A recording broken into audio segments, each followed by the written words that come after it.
2025 ജനുവരി 1 എല്ലാവരും new year ആഘോഷിക്കാൻ വേണ്ടി ഓടി നടന്നപ്പോൾ തൻ്റെ രോഗത്തെ മറികടന്ന് മുന്നോട്ട് വന്ന ഒരു കൊച്ചു മിടുക്കിയുടെ വീട്ടിലാണ് ഞാനിപ്പോൾ. എൻ്റെ കൂടെ ഉള്ളത് ശിവനന്ദിത, അത് ശിവനന്ദിതയുടെ അനിയൻ ധ്യാൻ, ഇത് അച്ഛൻ രാജേഷ്, ഇത് അമ്മ സന്ധ്യ. മോൾക്ക് എത്ര വയസ്സുണ്ട്? 10. ഏത് സ്കൂളിലാണ് പഠിക്കുന്നത്? Saint Mary's U P school മൂത്തടമാരുടെ. മോളിപ്പം ഇവിടുന്ന് എറണാകുളത്തല്ലേ താമസിക്കുന്നേ? ഇപ്പം ഇവിടുന്ന് തിരുവനന്തപുരത്തോട്ട് വന്നു, അതുപോലെ തന്നെ RCC പോയി ട്രീറ്റ്മെൻറ്റ് എടുത്തു, ലൂർദ് മാതാ കെയർ വന്ന് താമസിക്കുകയൊക്കെ ചെയ്തില്ലേ. മോൻ എന്തിനാ അങ്ങോട്ട് വന്നതെന്ന് വല്ലതും അറിയാവോ? ക്യാൻസറാണ് മാത്രം. പറഞ്ഞോളൂ. മോള് നല്ലോണക്ക് പടം വരയ്ക്കുമെന്നൊക്കെ അച്ഛൻ പറഞ്ഞിട്ടുണ്ട്. മോൾ അച്ഛന് പടം വരച്ചു കൊടുക്കുമെന്നും പറഞ്ഞിട്ടുണ്ട്. നല്ലോണക്ക് വരയ്ക്കാറുണ്ടോ പടമൊക്കെ? ഞങ്ങൾക്കൊന്ന് കാണിച്ചു തരാമോ? കാണിച്ചു തരാം.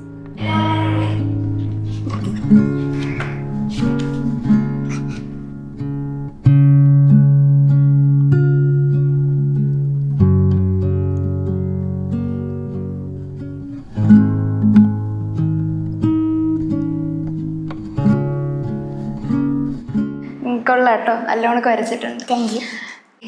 RCCയിലെ ട്രീറ്റ്മെൻ്റ് ഒക്കെ എങ്ങനെ ഉണ്ടായിരുന്നു? അവിടെ നല്ല ട്രീറ്റ്മെൻ്റ് ആണ്, കുഴപ്പമില്ല. അവിടുത്തെ പീഡിയാട്രിക് വാർഡൊക്കെ എങ്ങനെ ഉണ്ടായിരുന്നു? പീഡിയാട്രിക് വാർഡൊക്കെ കുഴപ്പമില്ല, എന്നാലും നമ്മൾ അതിൻ്റെ ഉള്ളിൽ കയറുമ്പോൾ ഒരു ടെൻഷൻ ആണല്ലേ. ലൂർദ് മാതാ കെയറിലൊക്കെ വന്നിട്ട് ഇപ്പം മോൾക്ക് ഈ അസുഖം വന്നു എന്ന് എങ്ങനെ ആദ്യം മനസ്സിലായത്? അത് മുട്ടിൽ പാടുണ്ടായിരുന്നു ഇവളുടെ. ഇവള് കരാട്ടെ പഠിക്കുന്നുണ്ടല്ലോ, അടിച്ചു കൊണ്ടതാന്നാ വിചാരിച്ചത്. പിന്നെ കരിവാളിപ്പ് പോലെ, പിന്നെ കയ്യിൽ വന്നു, കയ്യിൽ ഇവിടെ പാട് വന്നു ഇത്. എന്നിട്ട് പിന്നെ ഞങ്ങൾ സ്കിൻ ഡോക്ടറിനെ കൊണ്ട് കാണിച്ചപ്പോൾ അവർ 2 ആഴ്ചത്തേക്കുള്ള മെഡിസിൻ തന്നു. എന്നിട്ടും കുറഞ്ഞില്ല, മുട്ടിൻ്റെ താഴേക്ക് ഇങ്ങനെ വരാൻ തുടങ്ങി. പിന്നെ ബ്ലഡ് ടെസ്റ്റ് ചെയ്തപ്പോൾ അവർ പറഞ്ഞു സ്കിന്നിൻ്റെ അല്ല, പീഡിയാട്രിക്കിനെ കാണിക്കാൻ പറഞ്ഞു. അങ്ങനെ ഇവിടെ അടുത്ത് മരടിൽ PS മിഷൻ ഹോസ്പിറ്റലുണ്ട്, അവിടെ കാണിച്ചപ്പോൾ അവർ പറഞ്ഞു അമൃതയിലേക്ക് കൊണ്ടുപോയിക്കൊള്ളാൻ പറഞ്ഞു. അവിടെ നിന്ന് ബോൺ മാരോ ചെയ്തപ്പോഴാണ് കൺഫേം ആയത്.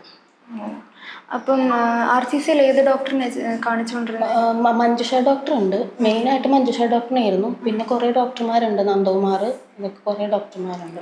എങ്ങനെയാണ് ഈ ലൂർദ് മാതാ കെയറിലോട്ട് എത്തിച്ചേർന്നത്? ആരെങ്കിലും പറഞ്ഞിട്ട്? ഞങ്ങൾ ഹോസ്പിറ്റലിൽ വന്നപ്പോൾ അവിടെ ഒരു ചേച്ചി ഉണ്ടായിരുന്നു. ആ ചേച്ചിയാണ് പറഞ്ഞത്, ഞങ്ങളിങ്ങനെ വീടെടുക്കാനാണ് പോയത്. അപ്പോൾ വീടെടുത്തു കഴിഞ്ഞാലും നമുക്ക് പറ്റില്ല, വാടകയും ഇതൊക്കെ പറ്റില്ല. അത് അപ്പം ഞാൻ അന്വേഷിച്ചപ്പോൾ ഇങ്ങനെ പോലെ പറഞ്ഞു, ലൂർദ് മാതയിൽ വിളിച്ചു കഴിഞ്ഞാൽ അവർ റൂം തരും എന്നൊക്കെ ഡീറ്റെയിൽസ് എല്ലാം പറഞ്ഞു തന്നു. അങ്ങനെ അതനുസരിച്ച് ഹസ്ബൻഡിനെ കിട്ടും. അപ്പോൾ അവിടുത്തെ സ്റ്റേയും കാര്യങ്ങളൊക്കെ എങ്ങനെ ഉണ്ടായിരുന്നു? എടുത്തേ അവിടെ കുഴപ്പമില്ല. പക്ഷെ ഞാൻ ഈ പ്രാവശ്യമാണ് കൂടുതൽ ദിവസം അവിടെ നിന്നേക്കുന്നത്. ഞാൻ 5 ദിവസമേ പുറത്തേക്ക് ഉണ്ടാവുള്ളൂ. എങ്ങനെ ഉണ്ടായിരുന്നു? അപ്പോൾ അവിടെ നമുക്ക് വീടിനേക്കാളും രസകരമാണ് അവിടെ. ശരിക്കും പറഞ്ഞാൽ അവിടെ ശരിക്കും മിസ് ചെയ്യുന്നുണ്ട്. അവിടെ നിന്ന് ഇപ്പം എല്ലാവരും വിളിക്കുന്നുണ്ട്, ഞാൻ അങ്ങോട്ടും വിളിക്കുന്നുണ്ട്. അതൊരു ഭയങ്കര പ്രത്യേക ദൈവത്തിൻ്റെ അനുഗ്രഹമാണ് ഞങ്ങൾക്ക് അവിടെ അന്ന് ചേരാൻ പറ്റുകയാണ്. അച്ഛൻ പറഞ്ഞായിരുന്നു ഇപ്പം രാജേഷ് ചേട്ടൻ അവിടെ ഇപ്പം കൊച്ചിൻ്റെ കാര്യം നോക്കിയിട്ട് പിന്നെ അവിടെ എന്തെങ്കിലും പേഷ്യൻസിനെ കൊണ്ടാക്കണമെന്നുണ്ടെങ്കിൽ കൊണ്ടാക്കുകയും എല്ലാം ചെയ്യും. പിന്നെ അവിടെ എല്ലാം രാവിലെ ആണെങ്കിലും നമ്മൾ കിച്ചണിലൊക്കെ പോകുമ്പോൾ നല്ല രസമാണ്. അവിടെ എല്ലാവരും കൂടി അത്രയും പേർക്ക് നമ്മൾ ആദ്യമായിട്ട് ഇങ്ങനെ ഒരു അനുഭവത്തിൽ വന്നതന്നെ. പിന്നെ അവിടെ ഈ വിശക്കുന്നവർക്ക് അത്രയും ഭക്ഷണം കൊടുക്കണതൊക്കെ നമ്മൾ കാണുന്ന ആദ്യമായിട്ട് അവിടെ വന്നിട്ടാണ് ഈ കാണുന്ന ഇത്രയും പേർക്ക് അവിടെ പുറത്ത് ഭക്ഷണം കൊടുക്കുന്ന കാര്യങ്ങൾ. അപ്പോൾ നമുക്കതിൽ നമ്മളെ കൊണ്ടാവുന്ന പോലെ ചെയ്യാനുള്ള ഒരു ഊർജ്ജമാണ് കിട്ടുന്നത്. ശരിക്കും പറഞ്ഞാൽ നമ്മൾ അവിടെ വന്നപ്പോൾ ഈ കൊച്ചിൻ്റെ ഒരു ഇതിനുള്ള വേദന നമ്മൾ ശരിക്കും മറന്നു അവിടെ വന്നപ്പോൾ. എന്നുവെച്ചാൽ വേദന വന്നു വെച്ചാൽ നമുക്ക് ശരിക്കും പറഞ്ഞാൽ അവിടെ ഒരു ഭയങ്കര റിലീഫായിരുന്നു അവിടെ വന്നിട്ട്. അപ്പം ഈ കൊച്ചു കുടുംബത്തിൽ മറ്റൊരു മിടുക്കിയും കൂടെ ഉണ്ട്, നമുക്ക് പരിചയപ്പെടാം. അപ്പം നമ്മുടെ കൂടെ ഇപ്പം ഇരിക്കുന്നത് ദേവനന്ദയാണ്, ഇവരുടെ കസിനാണല്ലേ. മോള് നല്ലോണക്ക് പാട്ട് പാടുമെന്ന് കേട്ടല്ലോ, ഞങ്ങൾക്ക് വേണ്ടി ഒരു പാട്ട് പാടിത്തരാവോ? വരവീണ മൃദുപാണി വാനരുഹലോ ചാനറാണി സുരുചിരഭം ബരവേണി സുരനുദ കല്യാണി നിരുപമ ശുഭ ഗുണലോല നിരത ജയാ പ്രദശീല വരദാ പ്രിയ രംഗനായകി വാഞ്ചിത ഫലദായകി സരസീജ സനജനനി ജയ ജയ ജയ ജയ ജയവാണി വരവീണ മൃദുപാണി. നന്നായിട്ട് പാടിയിട്ടുണ്ട്. Thank you. 2025 എന്ന് പറയുന്ന വർഷം ക്രൈസ്തവരെ സംബന്ധിച്ച് വളരെ പ്രധാനപ്പെട്ടതാണ്. ക്രിസ്തു ജനിച്ചിട്ട് 2025 വർഷം, അതൊരു മഹാജൂബിലി വർഷമാണ്. അത് ക്രൈസ്തവരാരും തന്നെ ഈ കാലഘട്ടത്തിൽ ജീവിക്കുന്നവർ മറക്കാനിടയില്ല. എന്നെ സംബന്ധിച്ച് 2025 ജനുവരി 1 പുതുവത്സര ദിനവും ഞാൻ മറക്കില്ല. നമ്മൾ പറയത്തില്ലേ, കൈനീട്ടം, വിഷു കൈനീട്ടം, അങ്ങനെയൊക്കെ പറയാറില്ലേ, നല്ല കണി, നല്ല കൈനീട്ടം എന്നൊക്കെ. എനിക്ക് ലഭിക്കാവുന്ന ഏറ്റവും നല്ല കൈനീട്ടം അന്ന് എനിക്ക് ലഭിച്ച നല്ല വാർത്തയാണ്. അത് ഞങ്ങളുടെ ശിവനന്ദിത പൂർണ്ണമായി സുഖപ്പെട്ടിരിക്കുന്നു എന്ന വാർത്തയാണ്. അതോടൊപ്പം അവൾ എനിക്ക് നൽകാൻ അവൾക്ക് സാധിക്കുന്ന ഏറ്റവും നല്ലൊരു സമ്മാനമായിട്ട് അന്ന് രാവിലെ എൻ്റെ അടുത്ത് വന്നു. ആ ശിവനന്ദിതയുടെ വീട്ടിലാണ് ഞാനിപ്പോൾ എത്തിയിരിക്കുന്നത്.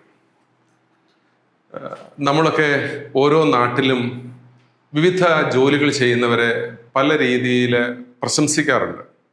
ചിലപ്പോൾ ചിലരെ കുറിച്ച് കുറ്റപ്പെടുത്തലുകൾ നടത്താറുണ്ട്. ഞാൻ രാജേഷ് എന്ന് പറയുന്ന ഞങ്ങളുടെ പ്രിയപ്പെട്ട നല്ലവനായ ഓട്ടോറിക്ഷ തൊഴിലാളിയെ, നല്ലവനല്ല, വളരെ വളരെ നല്ലവനായ മനുഷ്യനെ നിങ്ങൾക്ക് മുമ്പിൽ പരിചയപ്പെടുത്തുകയാണ്. അദ്ദേഹം എറണാകുളത്ത് നിന്ന് തിരുവനന്തപുരത്തെത്തിയ നല്ല സമറിയക്കാരനാണ്.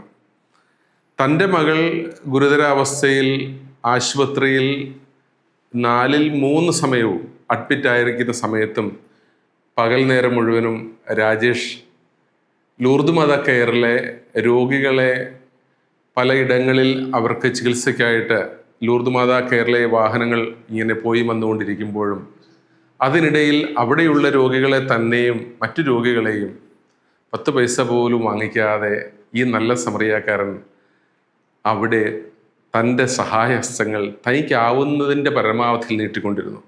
ഓർക്കണം, മെയ് മാസത്തിൽ അച്ഛൻ മരിച്ചതാണ്, അമ്മ രോഗിണിയാണ്, വീട്ടിൽ സാമ്പത്തികമായ കടക്കെണികൾ ഏറെയുണ്ട്, അതിൽ നിന്നൊന്നും ഇതുവരെയും മോചിതനായിട്ടില്ല.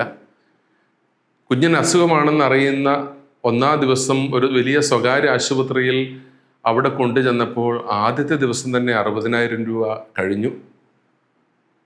ഡോക്ടേഴ്സ് പിന്നെ പറയുന്ന 8 ലക്ഷം രൂപയിലധികം കുട്ടിയുടെ ചികിത്സയ്ക്കായിട്ട് ചിലവ് ഉടനെ വേണ്ടിവരും. ഒരു സാധാരണ തൊഴിലാളിയായ അദ്ദേഹത്തിന് അത് താങ്ങാവുന്നതിലപ്പുറമാണ്.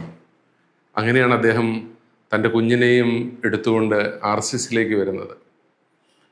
അവിടെ മിതമായ നിരക്കിലുള്ള ചികിത്സാ ചെലവുകൾ, കേരളത്തിൽ ലഭിക്കാവുന്ന ഏറ്റവും നല്ല പരിചരണം, അതോടൊപ്പം തന്നെ നമ്മൾ പറയാറില്ല ഈശ്വരാധീനം എന്ന് പറയാറില്ലേ, ആ ദൈവത്തിൻ്റെ അനുഗ്രഹം യഥാർത്ഥത്തിൽ ഈ മകൾക്ക് അതും കൂടെ ചേർന്നപ്പോൾ ശിവനന്ദിത സാധാരണ ജീവിതത്തിലേക്ക് അവൾ വേഗം മടങ്ങി വന്നു.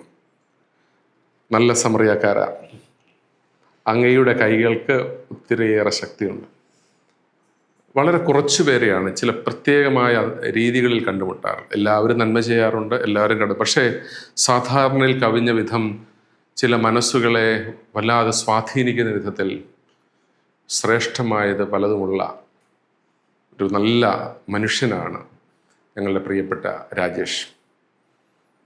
രാജേഷിന് എല്ലാവിധത്തിലുള്ള അനുഗ്രഹങ്ങളും സന്ധിക്കും.